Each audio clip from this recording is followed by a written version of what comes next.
Educação não transforma o mundo. Educação muda as pessoas. Pessoas transformam o mundo. Paulo Freire. Se você não ouviu o episódio 0 do Lusitânia, prazer. Eu sou o Thiago, professor de Biologia da Rede Pública e Privada do Estado de São Paulo. O Lusitânia surgiu a princípio para falar de educação em Portugal. O segundo episódio do Lusitânia é uma entrevista com a senhora Isabel França, diretora do Departamento de Relações Externas e Internacionais da Universidade de Lisboa. Se você não ouviu, recomendo que o faça. A gente conversou sobre como um aluno brasileiro pode fazer faculdade em Portugal usando a nota do Enem, além de outros assuntos relacionados. Minha relação com Portugal é de amor e de estudo. Bem, como já dizia o mesmo Paulo Freire que emprestou a primeira frase desse episódio, não há educação sem amor. Quando eu fui para Lisboa, eu fui para fazer um mestrado em História e Filosofia das Ciências na já citada Universidade de Lisboa. Essa relação de amor que tenho com o país está diretamente relacionada à minha convivência com a universidade, com a área acadêmica, com os meus professores e com o espírito de saber que Portugal cultiva. Esse espírito de saber, esse respeito e esse desejo pela educação não é coincidência nem exclusividade da universidade. É, sobretudo, o reflexo do projeto de nação que Portugal escolheu. Não há país sem educação. Eu ainda não era professor no período em que eu vivi em Portugal. Uma das coisas das quais mais me arrependo hoje é de não ter tido a curiosidade de investigar o processo educacional do país, visitando as escolas e conversando com professores portugueses. Dito isso, meu nome é Thiago e esse é o Lusitânia, e no episódio de hoje vamos tentar descobrir um pouco sobre como a educação portuguesa se estrutura e quais as diferenças fundamentais existentes entre lá e cá.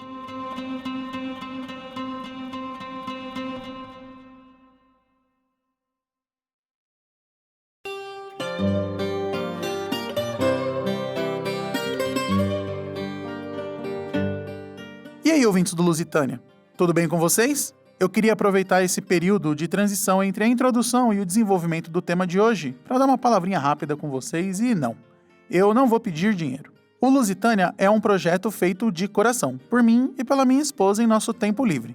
Não temos nenhum tipo de financiamento ou meios de financiar uma produção mais profissional.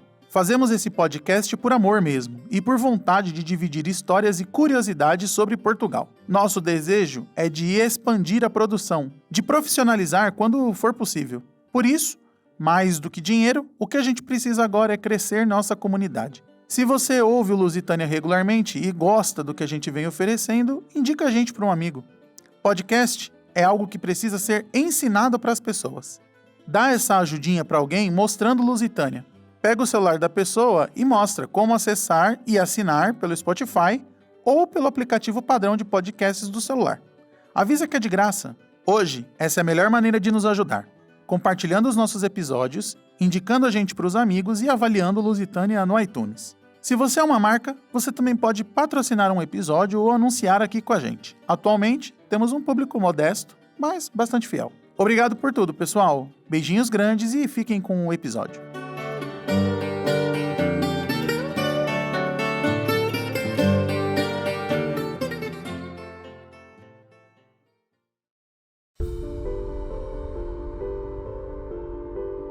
Antes de falar de Portugal, talvez a gente devesse dar um passo atrás e falar do Brasil.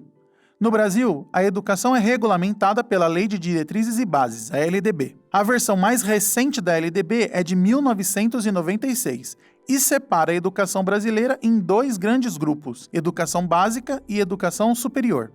Nossa educação básica é dividida em 3 grupos, educação infantil, ensino fundamental e ensino médio, e cada grupo desses vai ser dividido em novos grupos, como no caso do ensino fundamental, que separa anos iniciais, do 1º ano ao 5º ano, e anos finais, do 6º ano ao 9º ano. Enfim, é um pouco confuso para falar a verdade. Além disso, a gente tem meta de idade para cada modalidade de ensino. No Brasil, é obrigatório que crianças a partir dos 4 anos estejam matriculadas no ciclo 4 do ensino infantil. A obrigação permanece até o 3º ano do ensino médio, quando o jovem vai ter por volta aí dos 17 anos. Além disso, por aqui, o ensino é oferecido em escolas públicas e particulares. O ensino superior não é obrigatório e também é oferecido nas modalidades pública e particular.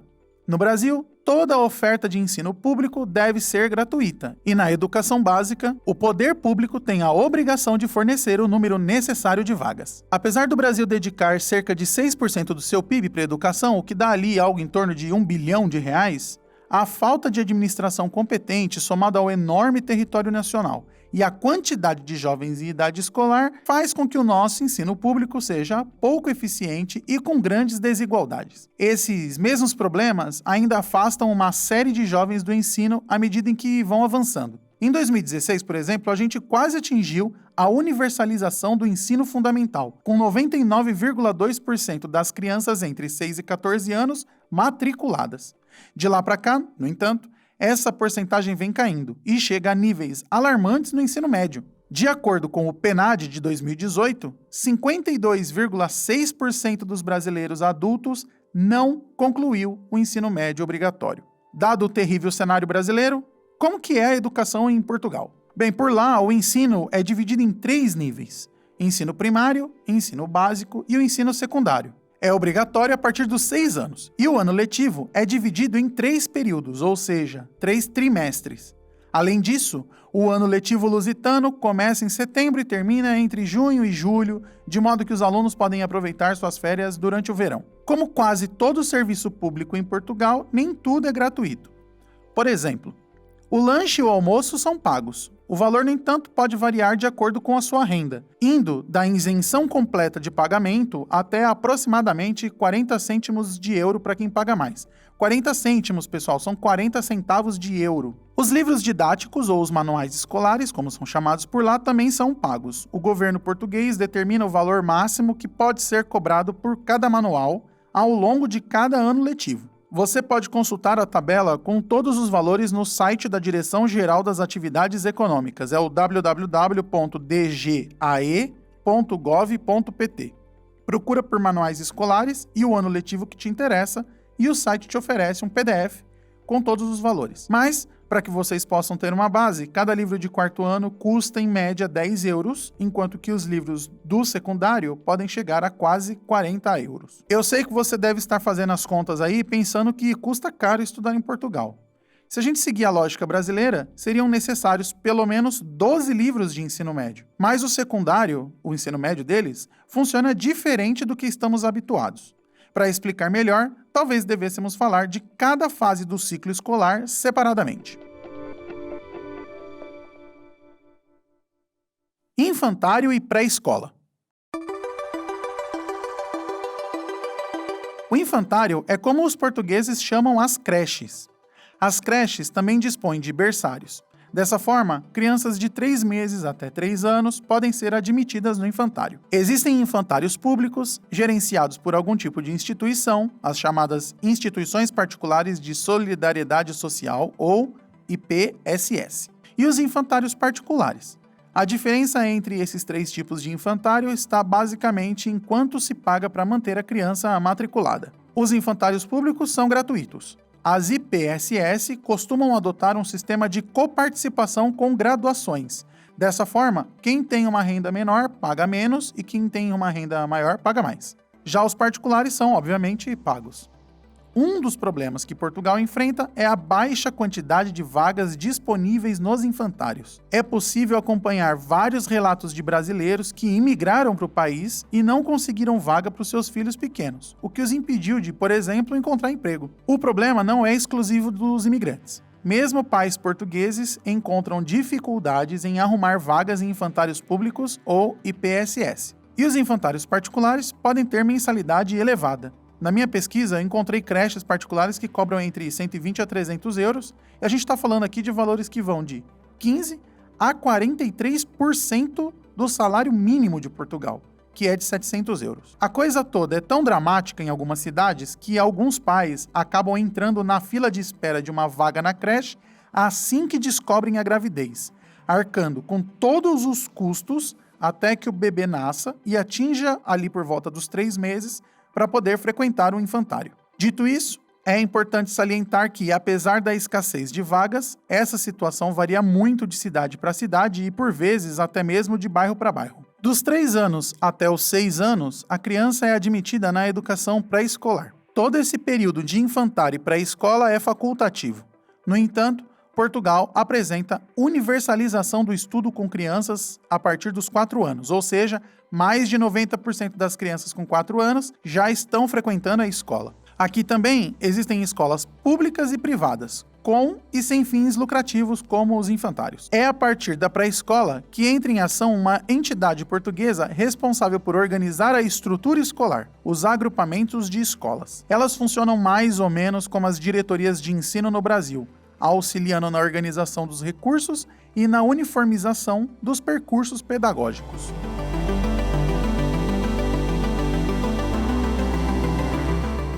Ensino básico. A partir dos 6 anos, a criança obrigatoriamente tem que estar matriculada no primeiro ano do ensino básico. O ensino básico é dividido em 3 ciclos. O primeiro ciclo vai do 1º ao 4º ano, o segundo do 5º ao 6º e o terceiro do 7º ao 9º ano. O ensino português é o que chamamos de semi-integral. Em geral, as crianças entram às 9 da manhã e saem por volta das 15.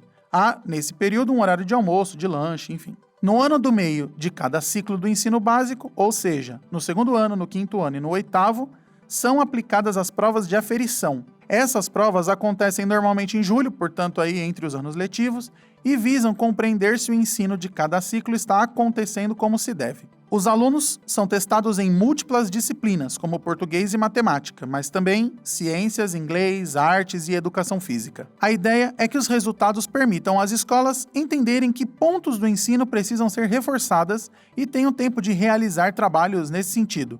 As provas de aferição não contam na nota do aluno, servem apenas como um instrumento de averiguação da qualidade do ensino. Falando em notas, ela muda de acordo com o ciclo em que a criança está. Por exemplo, no primeiro ciclo, as crianças são avaliadas em apenas 3 critérios: muito insuficiente, não satisfaz e excelente. Já, a partir do segundo ciclo, recebem notas de 1 a 5, em que 1 é insuficiente e 5 é muito bom. As matérias também vão mudando ao longo desses ciclos. Até o 6º ano, as crianças têm por volta de 9 matérias obrigatórias e o ensino religioso optativo. A partir do 7º ano, devem escolher uma segunda língua estrangeira obrigatória, já que a primeira é inglês, que pode ser francês, espanhol ou alemão. Portanto, 10 matérias obrigatórias e o ensino religioso optativo. As escolas também oferecem aulas de apoio para auxiliar os alunos com dificuldade nas matérias e ainda possuem a autonomia de propor outras atividades que ajudam a enriquecer o currículo educacional. Ao final do terceiro ciclo, o aluno participa pela primeira vez de um exame nacional, que avalia português e matemática. A nota do exame nacional chega a valer 30% da média do aluno de 9º ano. O encerramento do 9º ano é um momento importante para o aluno do ensino básico. No Brasil, passamos por uma transição suave entre o ensino fundamental e o médio, sendo que o médio é uma grande revisão do fundamental. Em Portugal, os alunos precisam escolher um percurso que irá impactar sua vida universitária.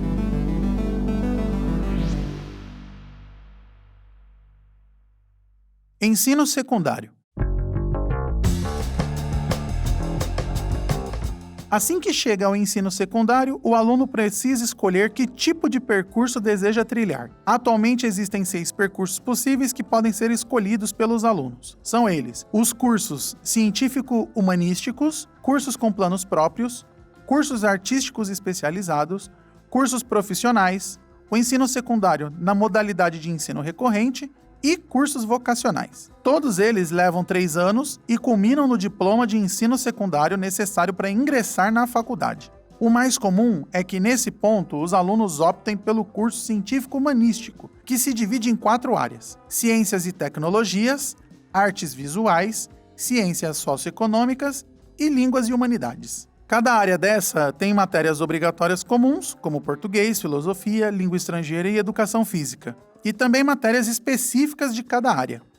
Em cada área, o aluno terá que escolher uma disciplina que irá cursar ao longo dos 3 anos do secundário, 2 disciplinas que irá cursar ao longo do 1º e 2º ano do secundário e uma disciplina que irá cursar ao longo do último ano do secundário. Isso faz com que o ensino médio português seja absolutamente modular e atenda a necessidades que são específicas de cada aluno, guiando o estudante naturalmente para sua formação universitária posterior. Em termos de escola, as regras são mais ou menos as mesmas. Os alunos têm uma carga semanal a cumprir, podem ficar em período semi-integral, alguns dias podem não ter aula por conta das escolhas de disciplina, enfim. O almoço e o lanche são oferecidos pela escola, são pagos de acordo com a renda da família.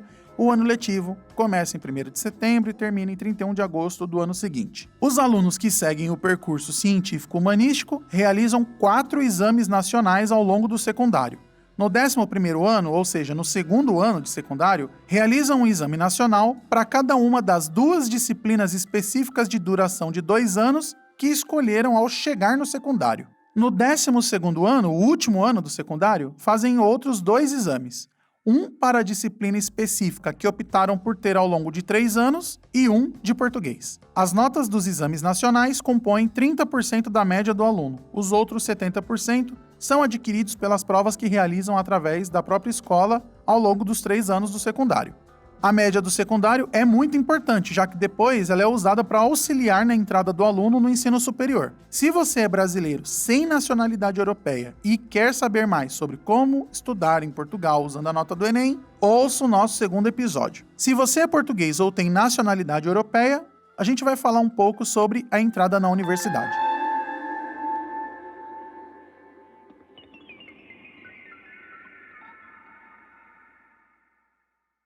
Ensino superior.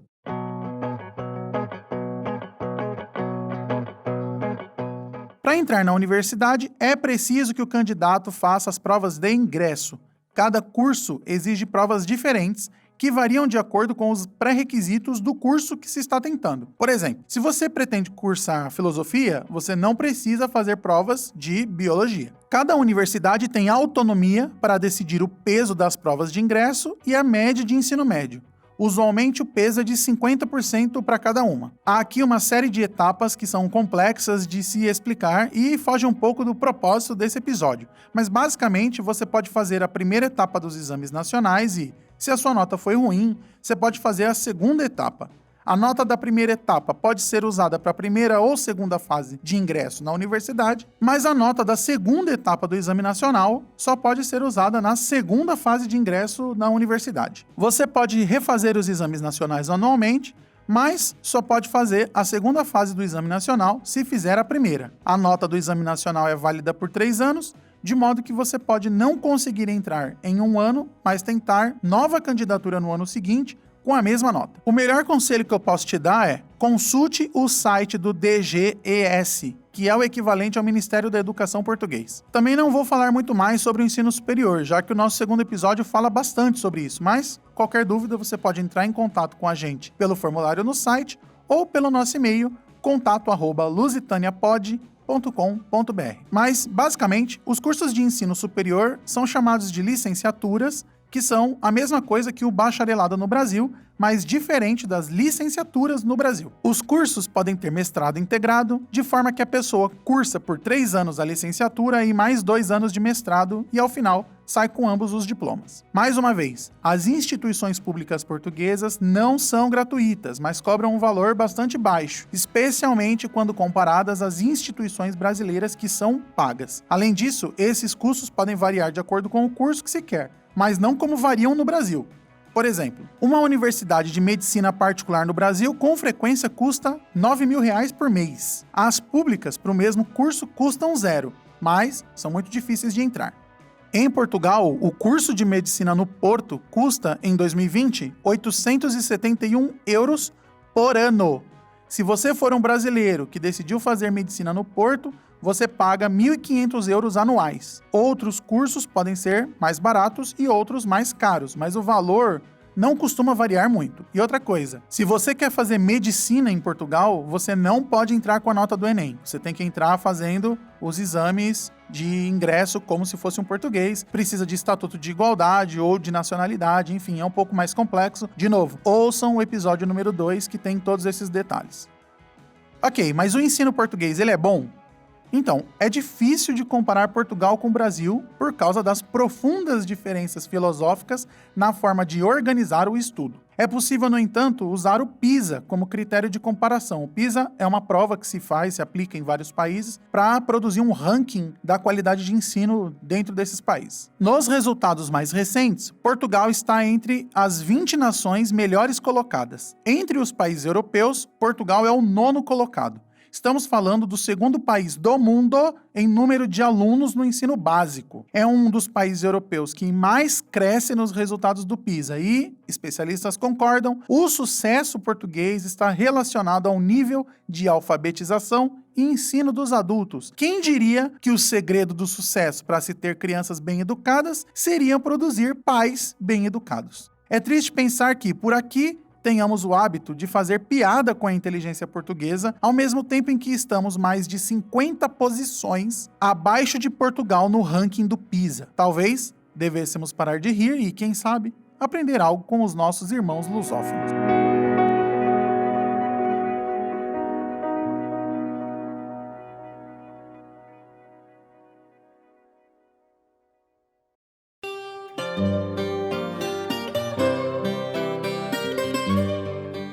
Lusitânia é um projeto de amor, feito em nosso tempo livre, sem financiamento. Se você gosta do nosso trabalho, considere espalhar a palavra, nos indicando para amigos ou compartilhando os nossos episódios em suas redes sociais. Nos avaliar na sua plataforma de podcast preferida também ajuda muito. O fado que nos serve de tema se chama Cano da Ribeira e foi composto por Alexandre Bateiras, que gentilmente o disponibilizou em licença Creative Commons. Todas as músicas usadas em nossa edição também estão disponíveis em licenças abertas. Roteiro, pesquisa e produção são da Vanessa Tavares, roteiro e narração, Tiago Henrique Santos.